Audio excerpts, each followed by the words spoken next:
Assalamualaikum warahmatullahi wabarakatuh. Selamat pagi teman-teman. Nah, pada kesempatan kali ini, sekarang adalah hari Rabu. Nah, saat ini kita akan mempelajari tentang apa? Nah, untuk mengetahui kita akan belajar apa hari ini, mari kita simak PPT yang akan diberikan oleh saya.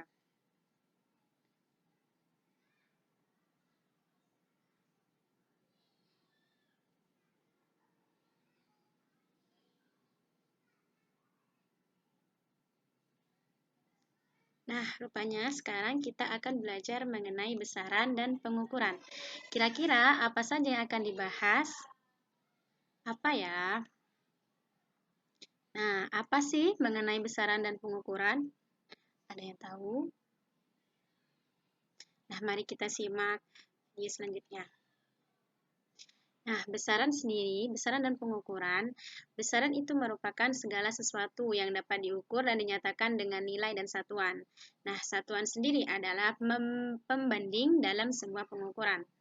Nah, pengukuran dalam ilmu fisika diartikan sebagai kegiatan mengukur suatu besaran dari objek atau benda. Untuk pengertian pengukuran, pengukuran itu adalah menunjukkan bahwa dalam kegiatan mengukur dibutuhkan alat ukur yang sesuai dengan besarnya. Sedangkan mengukur merupakan pembandingan nilai besaran yang diukur dengan alat ukur yang sesuai. Misalnya, mengukur lebar meja dengan mistar, mengukur kecepatan lari dengan stopwatch, atau mengukur massa benda dengan neraca. Nah, pasti teman-teman sudah pernah melakukan pengukuran yang seperti ini. Apalagi yang sudah belajar mengenai fisika. Nah, dalam mengukur, kalian jangan lupa ya, bahwa di dalam melakukan kegiatan pengukuran terhadap suatu benda, ada yang perlu diperhatikan. Nah, yang terpenting adalah dalam pengukuran itu menggunakan alat ukur yang sesuai dan standar. Kenapa? Kenapa harus menggunakan alat ukur yang standar? Nah, berbicara tentang pengukuran. Nah, dalam pengukuran ini ada syarat-syaratnya teman-teman, yaitu syarat dalam pengukuran tersebut harus dipenuhi dengan mendapatkan nilai ukur yang tepat. Jadi, dalam mengukur kita harus menghasilkan nilai yang tepat. Pengukuran yang teliti akan menghasilkan nilai yang akurat.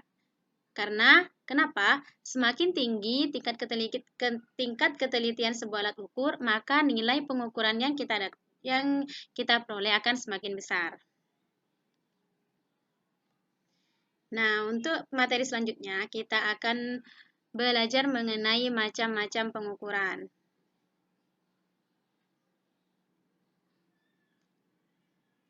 Pengukuran terbagi menjadi dua jenis, yaitu pengukuran tunggal dan pengukuran berulang.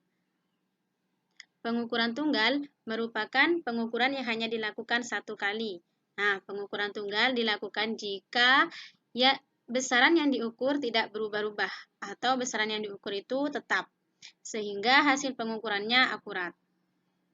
Contohnya dalam pengukuran tunggal, misalnya pengukuran panjang pensil, pengukuran kecepatan pelari, dan pengukuran volume air yang biasanya kita lakukan dalam kegiatan praktikum. Sedangkan pengukuran berulang adalah pengukuran yang dilakukan berkali-kali. Contohnya, pengukuran berulang yaitu pada kasus pengukuran diameter sebuah kelereng yang sering berbeda hasilnya jika diukur pada bagian yang berbeda. Nah, pada pengukuran berulang ini memiliki kelebihan tersendiri, yaitu hasil pengukuran lebih mendekati nilai sebenarnya, dan ketidakpastian lebih kecil dibandingkan ketidakpastian pengukuran tunggal. Nah, ini teman-teman, pengertian dari besaran pokok dan besaran turunan. Selanjutnya kita akan belajar mengenai besaran pokok dan besaran turunan. Pasti kalian sudah pernah paham apa itu besaran pokok dan besaran turunan, karena pada pertemuan sebelumnya kita sudah mempelajari sedikit mengenai besaran pokok dan besaran turunan. Nah, Ibu ulangi mengenai besaran pokok, yaitu adalah besaran yang satuannya telah didefinisikan terlebih dahulu. Sedangkan besaran turunan adalah besaran yang diturunkan dari besaran pokok. Misalnya, luas adalah besaran yang diturunkan dari besaran pokok panjang, karena panjang itu merupakan dari besaran pokok. Dan contoh selanjutnya yaitu kecepatan. Kecepatan itu adalah besaran yang diturunkan dari besaran pokok panjang dan waktu. Nah, ini merupakan tabel besaran-besaran pokok dan besaran turunan. Nah, ini yang warna hijau adalah tabel besaran-besaran pokok, sedangkan yang warna putih adalah tabel besaran turunan, contohnya. Nah, contohnya dari besaran-besaran pokok ini misalnya ada panjang, massa, waktu, suhu, kuat arus, intensitas cahaya, jumlah zat, dan ada satuannya juga. Kalau panjang, satuannya meter, massa kilogram, waktu sekon, suhu Kelvin, kuat arus ampere, intensitas cahaya kandela, dan jumlah zat itu satuannya adalah mol.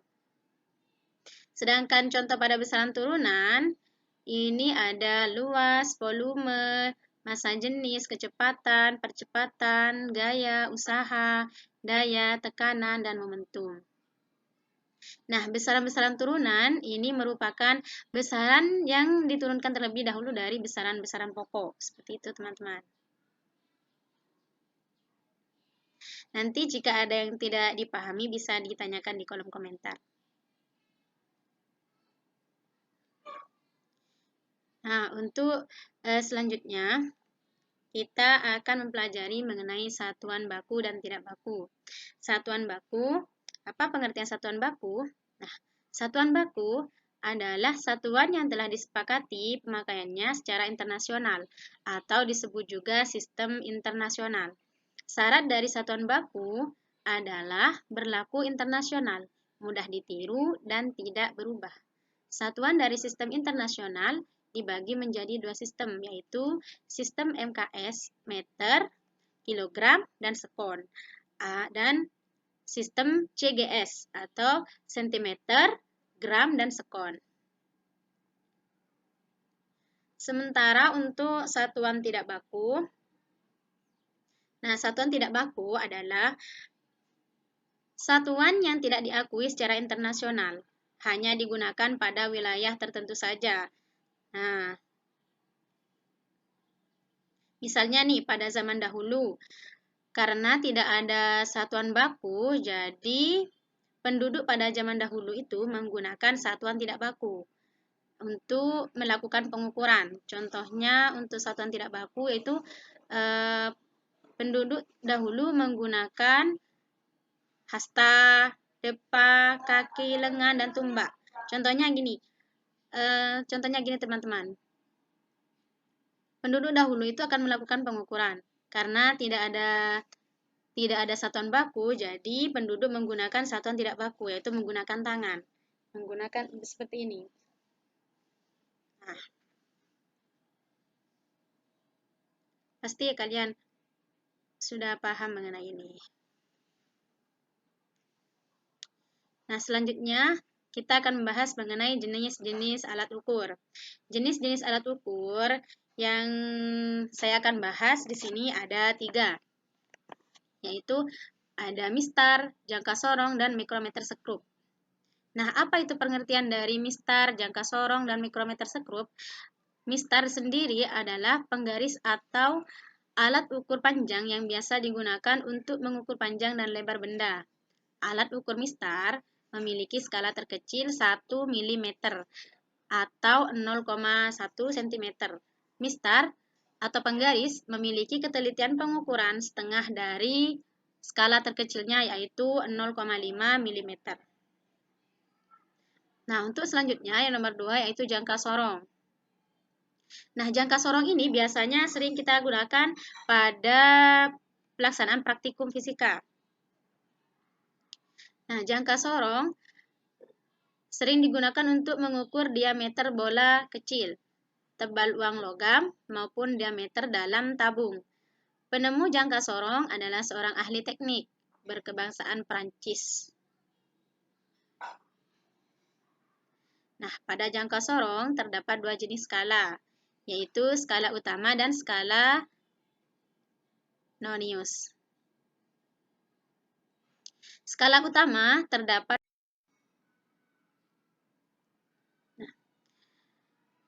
skala utama terdapat pada rahang tetap jangka sorong, dan skala nonius yaitu skala pada rahang yang dapat digeser tingkat ketelitian jangka sorong sampai dengan 0,01 cm atau 0,01 mm. Nah, pelajaran yang terakhir yang akan Ibu berikan yaitu mikrometer sekrup. Alat ukur mikrometer sekrup ini adalah alat ukur yang difungsikan untuk mengukur diameter benda tipis, misalnya plat. Nah, mikrometer sekrup sendiri terdiri atas dua bagian, yaitu bagian selubung atau poros tetap dan selubung luar atau poros ulir. Skala panjang pada poros tetap merupakan skala utama, sedangkan pada poros ulir merupakan skala nonius. Skala utama mikrometer sekrup mempunyai skala dalam milimeter, sedangkan skala noniusnya terbagi dalam 50 bagian. Satu bagian pada skala nonius yang mempunyai nilai 1/50 kali 0,5 mm atau 0,01 mm. Jadi, mikrometer sekrup memiliki ketelitian 0,01 mm atau 0,001 cm. Nah, teman-teman, ini merupakan gambar dari alat-alat ukur, jenis-jenis alat ukur. Yang ini adalah gambar dari mistar atau penggaris yang biasanya kita gunakan, yang biasanya kita bawa ke sekolah. Inilah namanya. Dan yang ini merupakan jangka sorong yang biasanya kita gunakan pada saat kita melaksanakan praktikum. Nah, ini merupakan mikrometer sekrup yang juga kita gunakan pada saat kita akan melaksanakan praktikum, teman-teman. Nah, pasti kalian sudah paham kan mengenai materi besaran, pengukuran dan besaran. Nah, untuk pertemuan selanjutnya, nanti sebelum pertemuan selanjutnya, Ibu akan memberikan tugas yang berupa LKS. Nanti Ibu akan share di grup ya, di grup kelas. Silahkan kalian kerjakan dan bisa dikumpulkan sebelum jam 4 sore. Nah, untuk pertemuan selanjutnya, silakan dipersiapkan mengenai materi selanjutnya ya teman-teman. Dan semoga video kali ini bisa kalian pahami dan bermanfaat untuk semuanya. Terima kasih.